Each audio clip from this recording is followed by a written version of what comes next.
So it's this time of year where we're starting to see a lot more slugs in our gardens eating our fruit and veg. So the simple answer would be, to try and stop causing this, would be by using some slug pellets. But these blue pellets are not only dangerous to humans, but more importantly, they're actually more dangerous to dogs and your other household pets. So that's when I discovered last year a brand called Slug. Is a UK company that uses wool from sheep, turns it into pellets, and it helps resist slugs and snails on your plants. Now this stuff does have its negatives and its positives, and I will explain it later on in the video, but I'm just going to explain now how they actually work. So the wool itself comes as like a pellet, like so, and all you simply do, we apply the pellet in a circumference around the plant that we want to try and protect, and then once you have done that, you give it a nice generous watering.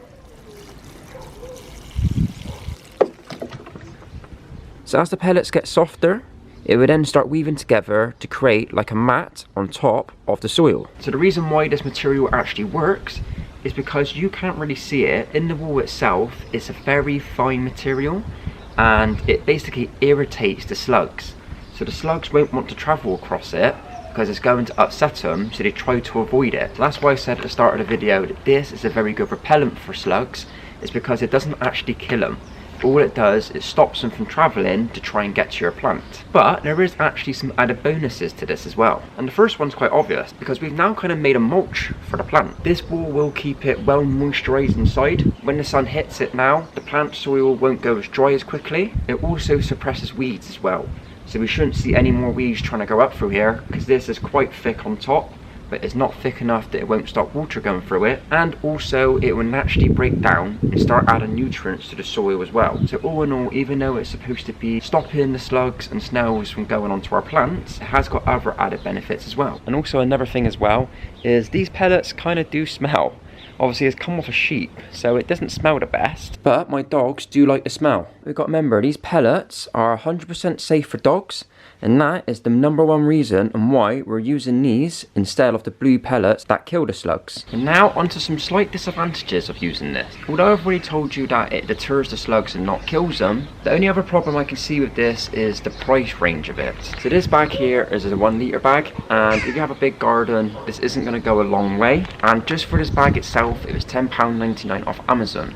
I'll leave a link in the description so you guys can actually check this stuff out. But there is also other ones on Amazon as well, like a 5 litre bucket one, and that did seem like it was a better option. The price was a lot better for what you got. So this is less of a negative, but more of a how you should be using it. There's a lot of reviews online saying that it actually hasn't helped, that the slugs are still basically eating the plant.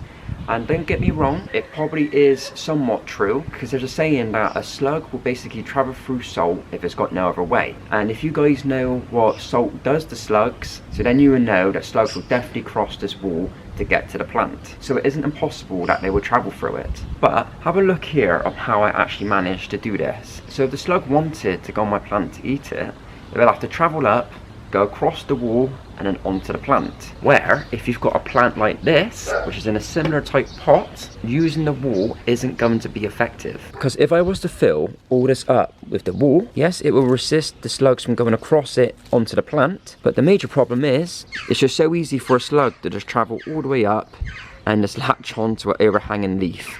So they just bypass all the slug repellent that will probably be inside of here. So you have got to be smart while using this, because there is a range of plants where this will not help, and this would be another one. My strawberry plant, same again, it is just so easy to just climb up and just grab hold of this and eat all of it. The resistance is inside the pot and the plant itself is overhanging. So I'm hoping I've made that easy to understand. So now we're going to try and test this ourselves. I've got some experimental slugs and we're going to see if they're going to cross the wall or if they're going to take another option. So what I've done, I've made a little trap. The only ways to get through without going over the wall is to go along this metal bit here or to go along this wood. So we'll see where these 5 slugs actually go.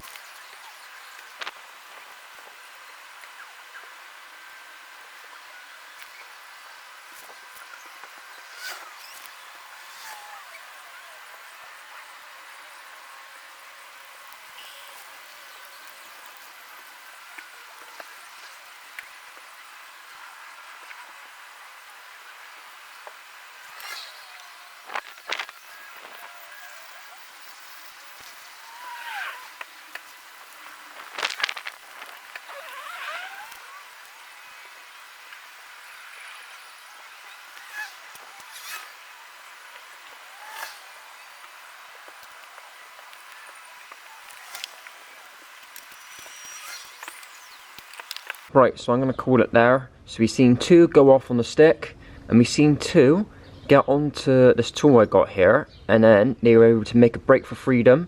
They must obviously sense that the wall kind of stopped, so they kind of just went, alright, we'll just go for it.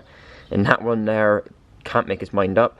But it's clear to see that they don't like this at all, and it really bugs them, because you can tell because they were circling around quite a lot trying to find another area.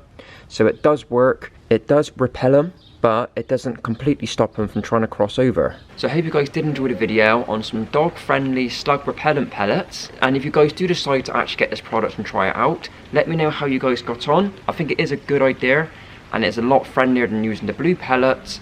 So yeah, hope you guys did enjoy, and I'll see you next time.